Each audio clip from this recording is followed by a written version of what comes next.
Alright guys, I'm back. Y'all know what it is. It is draft day. Draft day for the NFL 2019. First day of the draft. First round. So, let's take a look at who's been drafted and see what happens. Now, looks like we got a little bit of a shake-up here. Something happened I didn't want to happen.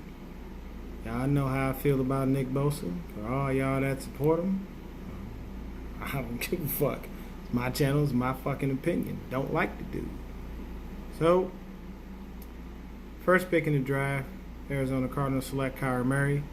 Second pick in the draft, San Francisco 49ers select Nick Bosa out of Ohio State. Third pick in the draft, Quinnen Williams for the Jets. Fourth pick in the draft, Clelin Ferrell for the Raiders. Fifth pick in the draft, Tampa Bay Buccaneers select Devin White. Sixth pick in the draft, looks like they went with the quarterback out of Duke. The Giants did, Daniel Jones. That seems to be Eli's replacement. Seventh pick in the draft, looks like we have Josh Allen going to the Jaguars. That's gonna make that defense even better, man. Put that dude on the outside, Miles Jack in the middle, Telvin Smith. Ooh, that's gonna. Yeesh. They beefing up that defense right there, boy.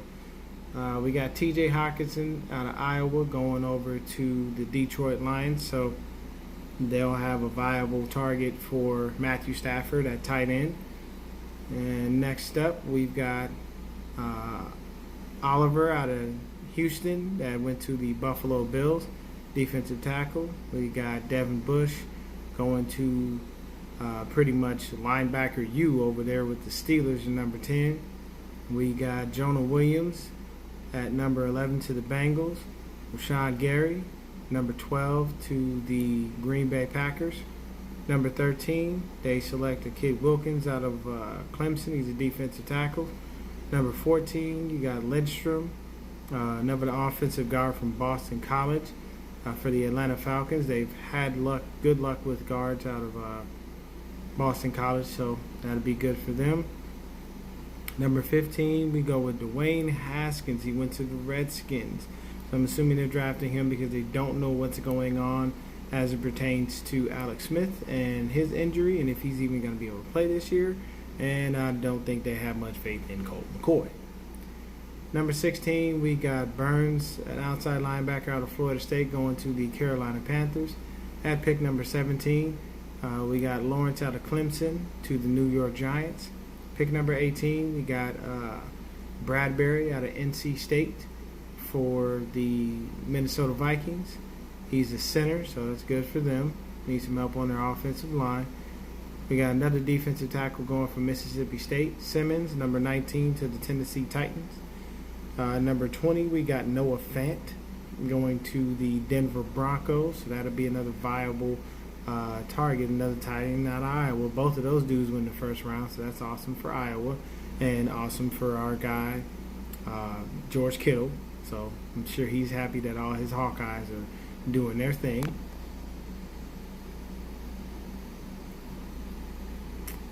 Then we've got Green Bay again at number 21 with Savage Jr. from Maryland. He's a safety. Pick number 22, we've got Dillard, an offensive tackle out of Washington State, going to the Philadelphia Eagles. Pick number 23, we got another offensive tackle. Looks like Howard out of Alabama State, going to the Houston Texans. Looks like they're trying to go ahead and get Mr. Deshaun Watson a little bit of help on that offensive line. Josh Jacobs, the running back out of Alabama, went to the Raiders at pick number 24, which was obvious. Everybody thought he was going to be that pick that went to the Raiders. So we've got a wide receiver out of Oklahoma, Mike Brown.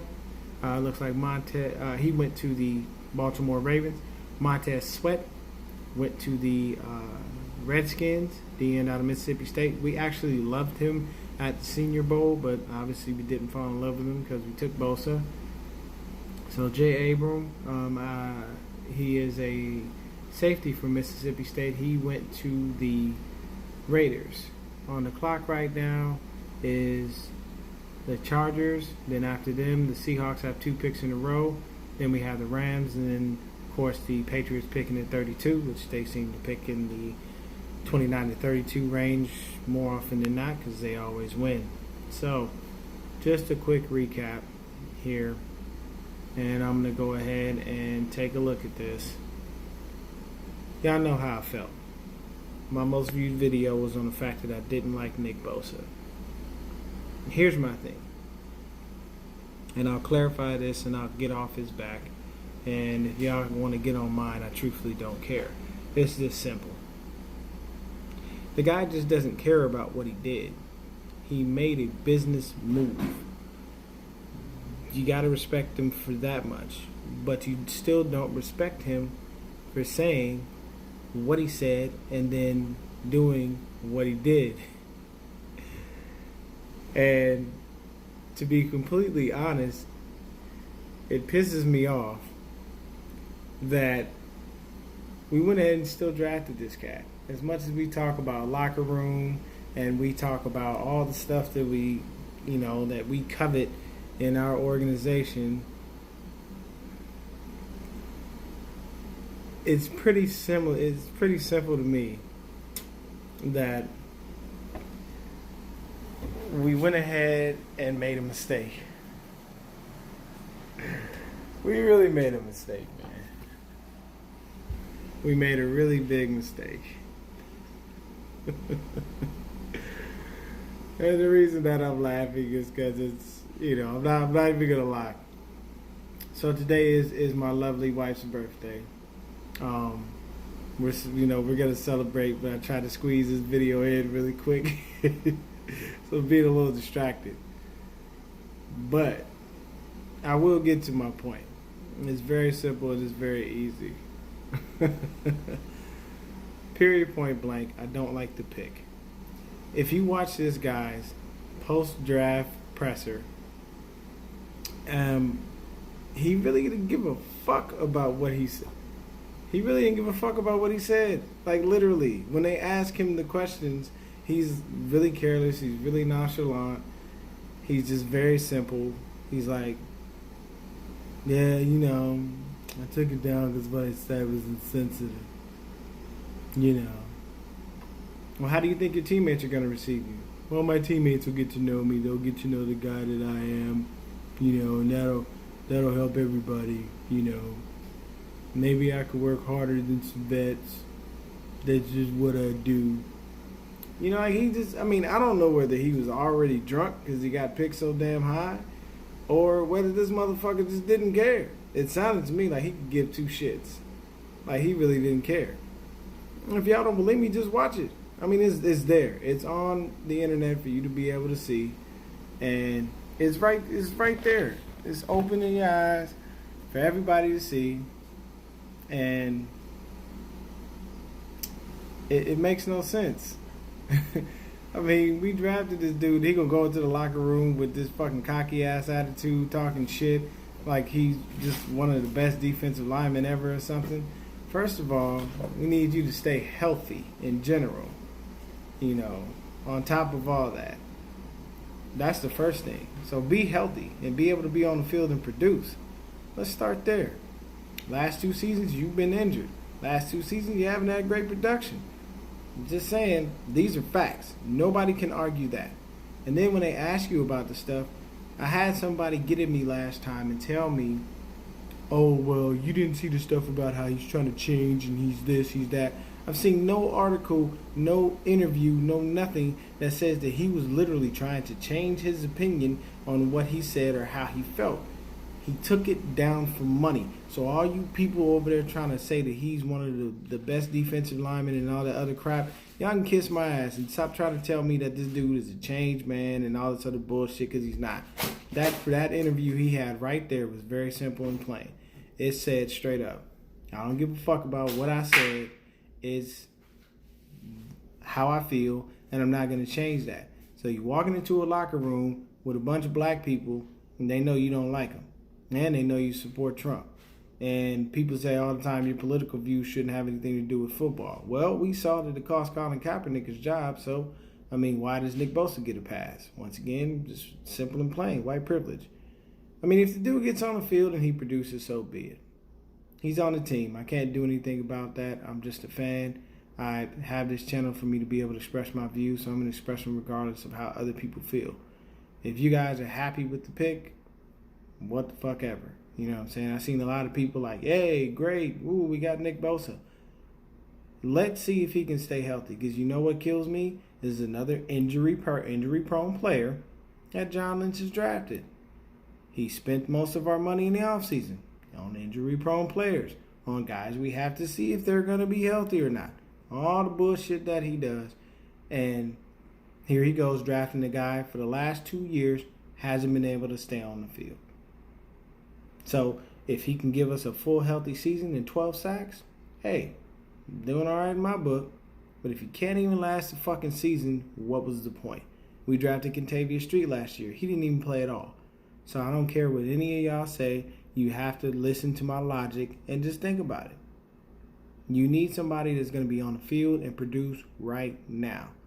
The guy that I wanted, Josh Allen, is now over there in Jacksonville running the same fucking scheme we are. Exact same shit. So you can't tell me he didn't fit the system. So he's in the same damn scheme that we in now. And we let him go over there to Jacksonville to play for them. And we wasted our pick on Nick Bosa. Well, we'll see. You know, if he works out, he has a great season, he does all the things that he needs to do. All right, I guess. We'll see what happens. But mark my words, if by week 6 to week 8 this motherfucker ain't on the field because he got injured again, y'all gonna be looking at me going, damn, I don't want to say it, but that dude was right. Period, point blank. Don't like the pick. Feel like it was another waste. Injury-prone player. Doesn't necessarily produce. Riding off his family's name. I mean, when he's on the field, yeah, he does pretty good, but we have yet to see what happens. Let's see if he can make it through training camp and preseason without getting injured. And through half the season actually playing and producing and, you know, doing some things for us. But it's first round of the draft. First round of the draft isn't even over with. And it's the end of the night, though. I'm good. I'm about to go spend the rest of the night with my wife. Have a good time. Y'all stay blessed, stay faithful, stay Niner fans. And if you're mad at me, I don't care. Look at the logic in what I'm saying and understand exactly where I'm coming from. No production, 2 years straight injured, not necessarily worth the pick. The other people that John Lynch has signed, a lot of injury-prone players minus D Ford. Can't argue with that. And if you want to argue with that, hit me in the comments. I am more than open to listening to anything you have to say. He's on the squad now, so we got to deal with it. Can he produce? Can he stay healthy? But it is what it is. It ain't what it ain't. It's going to be what it's going to be. I'm going to be a Niner fan regardless. We'll see if he actually produces or not.